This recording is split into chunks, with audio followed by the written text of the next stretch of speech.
Hello friends, welcome to my YouTube channel. My name is Harjeet Kaur. हम कर रहे हैं Indian economy by Ramesh Singh, जिसमें हमारा chapter number 12 which is banking in India चल रहा है।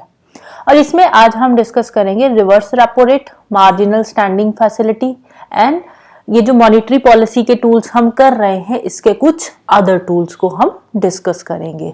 राइट, तो इसमें हम रेपो रेट क्या होता है ऑलरेडी डिस्कस कर चुके हैं। तो इसके रेपो रेट के अंदर ही हमने कुछ और भी करा था, term repo, long term repo, ये जो कॉन्सेप्ट थे ये भी हमने डिस्कस करे थे।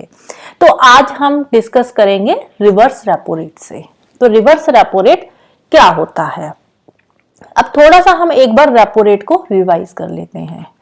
अब हमने क्या पढ़ा था कि जो आरबीआई है वो बैंक्स को पैसा देती है, राइट। शेड्यूल कमर्शियल बैंक्स बोल लो या गवर्नमेंट को पैसा देती है, जो भी है। तो जिस रेट पे आरबीआई इन बैंक्स को या गवर्नमेंट को पैसा दे रही है, उस रेट को क्या बोलते हैं? उस रेट को बोलते हैं रेपो रेट। रेपो रेट क्या है? ये एक तरह का इंटरेस्ट रेट है जो आरबीआई चार्ज करती है इन बैंक्स से, राइट। अब रिवर्स रेपो रेट क्या होता है? रिवर्स रेपो रेट इसका उल्टा होता है। जिस रेट पे ये बैंक्स आरबीआई को पैसा देती है या जिस रेट पे आरबीआई इन बैंक्स से पैसा लेती है, उस रेट को क्या बोल देते हैं? उसको बोलते हैं reverse repo rate, right. Reverse repo rate, जिस रेट पे पैसा आरबीआई बैंक्स को दे रही है वो रेट क्या है? Repo rate. जिस रेट पे वापस ले रही है उसको क्या बोलते हैं? Reverse repo rate. और ये जो रेपो रेट होता है that is always greater than reverse repo rate, right. Reverse repo rate जो है वो हमेशा कम होता है रेपो रेट से। Reverse repo rate is always less than repo rate, क्योंकि आरबीआई जो बैंक्स को पैसा दे रही है वो ज्यादा रेट ऑफ इंटरेस्ट पे देगी, लेकिन जब वापस लेगी तो कम रेट ऑफ इंटरेस्ट पे लेगी। अब रिवर्स रेपो की जरूरत क्यों पड़ती है? अब बैंक्स जो है वो आरबीआई को पैसा देती है, अब आरबीआई को बैंक्स से पैसा लेने की जरूरत क्यों पड़ती है? अब इसके दो रीजन है। सबसे पहला रीजन क्या है? अब देखो, सपोज कोई बैंक है, अब उसने कुछ पैसा सीआरआर की फॉर्म में आरबीआई के पास रख दिया, कुछ एसएलआर की फॉर्म में अपने पास मेंटेन कर लिया। उसके अलावा जो बाकी का पैसा एनडीटीएल का जो कुछ अमाउंट थी सीआरआर की फॉर्म में आरबीआई के पास रख दी, एनडीटीएल का कुछ परसेंट एसएलआर की फॉर्म में बैंक्स ने अपने पास रख लिया। अब बाकी का जो पैसा बचा है उसको बैंक्स क्या करेगी? लोन की फॉर्म में आगे मार्केट में देगी, जैसे हाउसिंग लोन दे दिया या कोई भी लोन दे दिया। सपोज मार्केट में लोन्स की इतनी ज्यादा डिमांड नहीं है, बैंक के पास कुछ एक्स्ट्रा पैसा रह गया है, बैंक के पास कुछ एक्स्ट्रा पैसा बचा है जो मार्केट में आगे इन्वेस्ट नहीं हो रहा। अब वही एक्स्ट्रा पैसे को अगर बैंक अपने पास रखेगी तो उसको कुछ नहीं मिलेगा। तो बैंक क्या करेगी? ये जो एक्स्ट्रा मनी है ये आरबीआई को दे देगी। किस रेट पे? रिवर्स रेपो रेट पे। अब कुछ तो अब वापिस उसको बैंक को भी तो पैसा मिलेगा ना। अगर बैंक अपने पास ही रख लेगी तो उसको कुछ नहीं मिलेगा। सपोज 100 रुपीज है, अब यही 100 रुपीज अगर बैंक अपने पास रख लेगी तो उसको कोई रिटर्न नहीं मिलेगा। लेकिन अगर यही 100 रुपीज ये आरबीआई के पास रखेगी तो इसको बदले में जो भी है 3% 4% चल रहा है, तो 103 या 104 रुपीज उसको वापस मिल जाएंगे, राइट। तो यहाँ पे कुछ एक्स्ट्रा रिटर्न बैंक को मिल रहा है, इसीलिए बैंक क्या करेगी? जो एक्स्ट्रा मनी है वो आरबीआई के पास रिवर्स रेपो रेट पे आरबीआई को दे देगी। At present reverse repo rate की बात करें तो कितना है? 3.35% है reverse repo rate as on February 2024, right. तो ये पूरी कहानी है रिवर्स रेपो रेट की। अब एक और केस है, एक तो है कि आरबीआई के पास बैंक्स के पास जो शेड्यूल कमर्शियल बैंक्स है उसके पास एक्स्ट्रा पैसा है, तो वो उन्होंने आरबीआई को दे दिया है, रिवर्स रेपो रेट पे आरबीआई के पास रख दिया है। दूसरी कंडीशन क्या बनती है कि मार्केट में लिक्विडिटी बहुत ज्यादा है, राइट। मार्केट में लिक्विडिटी बहुत ज्यादा है, बैंक्स के पास पैसा ज्यादा है, लिक्विडिटी ज्यादा है। जब बैंक्स के पास पैसा ज्यादा होता है तो बैंक क्या करेगी? उस पैसे को मार्केट में देगी, लोन की फॉर्म में देगी मार्केट में। अब वो क्या करेगी? बैंक इंटरेस्ट रेट उस पर फिर कम चार्ज करेगी, तो मार्केट में लिक्विडिटी बढ़ जाएगी। जब मार्केट में लिक्विडिटी बढ़ जाएगी तो उस केस में आरबीआई क्या करेगी? बैंक से पैसा कुछ उधार पे ले लेगी रिवर्स रेपो रेट पे, राइट। मार्केट में लिक्विडिटी को कंट्रोल करने के लिए भी मार्केट कभी कभार बैंक से पैसा उधार ले लेती है रिवर्स रेपो रेट पे, राइट। तो ये दो कंडीशंस बनती है जिस केस में जो आरबीआई है वो बैंक से पैसा वापस ले सकती है, राइट। अब दोनों कॉन्सेप्ट समझ आ गए होंगे, रेपो रेट और रिवर्स रेपो रेट। नेक्स्ट चलते हैं मार्जिनल स्टैंडिंग फैसिलिटी। अब करंट मार्जिनल स्टैंडिंग फैसिलिटी कितनी है? 6.75 एज ऑन February 2024, राइट। आज की डेट में जो मार्जिनल स्टैंडिंग फैसिलिटी है वो कितनी है? 6.75 है। अब ये जो मार्जिनल स्टैंडिंग फैसिलिटी का कॉन्सेप्ट था ये कब आया था इफेक्ट में? ये आया था मई 2011 में, राइट। ये अनाउंस करा था जो आरबीआई की 2011-12 की मॉनेटरी पॉलिसी थी, तो उस टाइम पे हमारी जो आरबीआई थी उन्होंने मार्जिनल स्टैंडिंग फैसिलिटी अनाउंस किया था और इसको फोर्स में लेकर आई थी मई 2011 में। अब मार्जिनल स्टैंडिंग फैसिलिटी क्या है? ये एक बैंक्स के लिए एक तरह का इमरजेंसी फंड आप बोल सकते हो। इसमें होता क्या है? इसमें होता है कभी कभार बैंक्स को इमरजेंसी जरूरत पड़ जाती है पैसे की, ओवरनाइट के लिए, राइट। ओवरनाइट बोरोइंग करने की जरूरत पड़ जाती है। तो उस केस में जो बैंक्स है वो जितना बैंक का एनडीटीएल है, एनडीटीएल का 1% जो है वो आरबीआई से ओवरनाइट के लिए बैंक्स बोरो कर सकती है। अब देखो इसमें एक फिर चीज आ जाती है कि ऐसे तो बैंक्स रेपो रेट से भी तो आरबीआई से ले सकती है ना पैसा, बट यहाँ पे क्या होता है, जो रेपो रेट से बैंक्स पैसा लेती है आरबीआई से उसकी एक लिमिट होती है। एक लिमिट से ज्यादा रेपो रेट पे भी जो बैंक्स है वो आरबीआई से पैसा नहीं ले सकती, राइट। जब ये लिमिट पूरी हो जाती है रेपो रेट वाली तो उस केस में एक स्पेशल फैसिलिटी दी गई है बैंक्स को, that is marginal standing facility. इसमें क्या होता है कि जितना भी बैंक का एनडीटीएल है, सपोज एनडीटीएल कितना है, 100 लाख करोड़ का एनडीटीएल है, तो उसमें से 1% कितना बन गया, 1 लाख करोड़। तो उसमें से जो हमारी कमर्शियल बैंक है वो 1 लाख करोड़ तक की बोरोइंग ओवरनाइट के लिए आरबीआई से कर सकती है अंडर मार्जिनल स्टैंडिंग फैसिलिटी।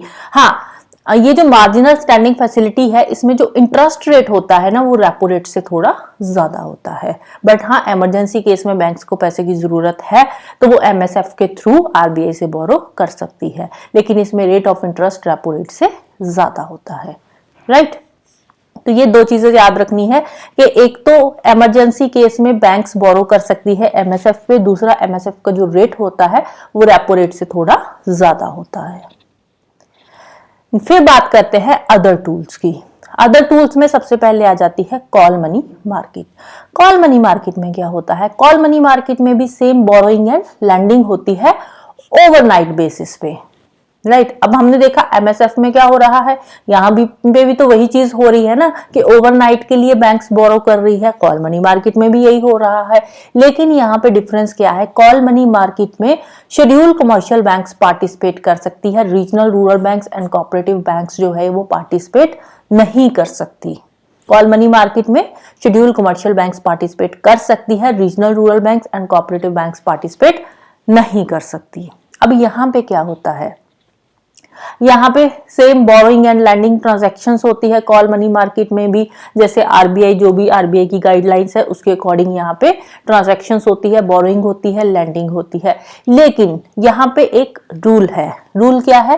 अप्रैल 2016 में बैंक्स ने क्या बोला, बैंक्स ने ये अलाउ कर दिया कि आप 1% एनडीटीएल का बोरो कर सकते हो। एनडीटीएल का 1%, एमएसएफ में भी 1% था, यहाँ पे भी 1% है। 1% एनडीटीएल का आप बोरो कर सकते हो, लेकिन इसमें क्या है, इसमें एक कंडीशन है। कंडीशन क्या है? ये जो 1% है ना, 1% में से 0.7% तो आप बोरो कर सकते हो जो है ओवरनाइट के लिए, लेकिन जो बाकी का बचा हुआ 0.25% है, 0.75% तो आप बोरो कर सकते हो ओवरनाइट के लिए। जो बैंक्स है, बैंक्स बोरो कर सकती है ओवरनाइट के लिए, लेकिन जो 0.25% है वो बैंक बोरो करेगी सिर्फ और सिर्फ टर्म रेपो के बेसिस पे।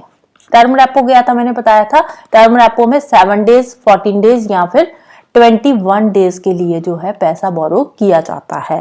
तो यहाँ पे कंडीशन क्या है कि एनडीटीएल का 1% बैंक्स बोरो कर सकती है, लेकिन उस 1% में से 0.75% ओवरनाइट के लिए मिलेगा और बाकी का जो 0.25% है वो टर्म रेपो पे मिलेगा।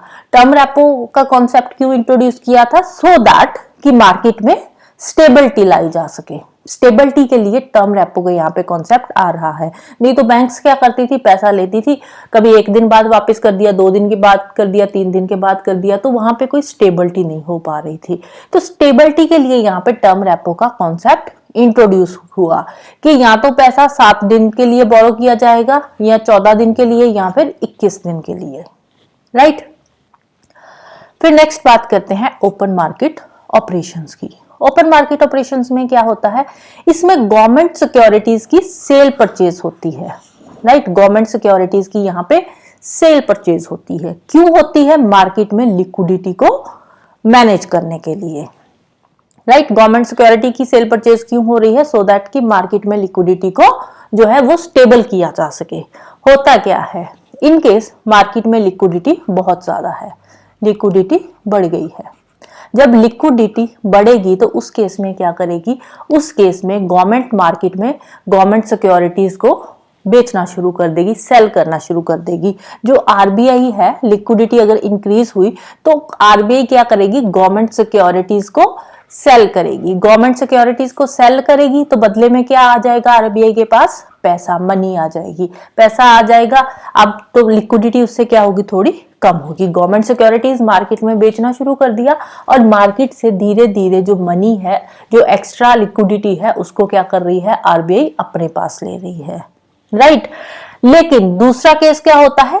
दूसरे केस में लिक्विडिटी बहुत कम है, मार्केट में लिक्विडिटी ऑलरेडी कम है, तो उस केस में आरबीआई क्या करेगी? आरबीआई गवर्नमेंट सिक्योरिटीज को बोरो करना शुरू कर देगी। यहाँ पे आरबीआई क्या करेगी? गवर्नमेंट सिक्योरिटीज को बोरो करेगी। गवर्नमेंट सिक्योरिटीज को बोरो करेगी तो बदले में पैसा मार्केट में उतारेगी। जो पैसा है उसको मार्केट में दे रही है। तो यहाँ पे लिक्विडिटी डिक्रीज हो रही थी और यहाँ पे लिक्विडिटी फिर क्या होगी? इंक्रीज होगी, क्योंकि मार्केट में लिक्विडिटी कम है। लिक्विडिटी कम है तो आरबीआई गवर्नमेंट सिक्योरिटीज को बेचना शुरू कर देगी, राइट। बोरो करना शुरू कर देगी, खरीदना शुरू कर देगी। गवर्नमेंट सिक्योरिटीज को खरीदेगी तो बदले में पैसे देगी, तो मार्केट में पैसा आएगा तो लिक्विडिटी इंक्रीज होगी, राइट।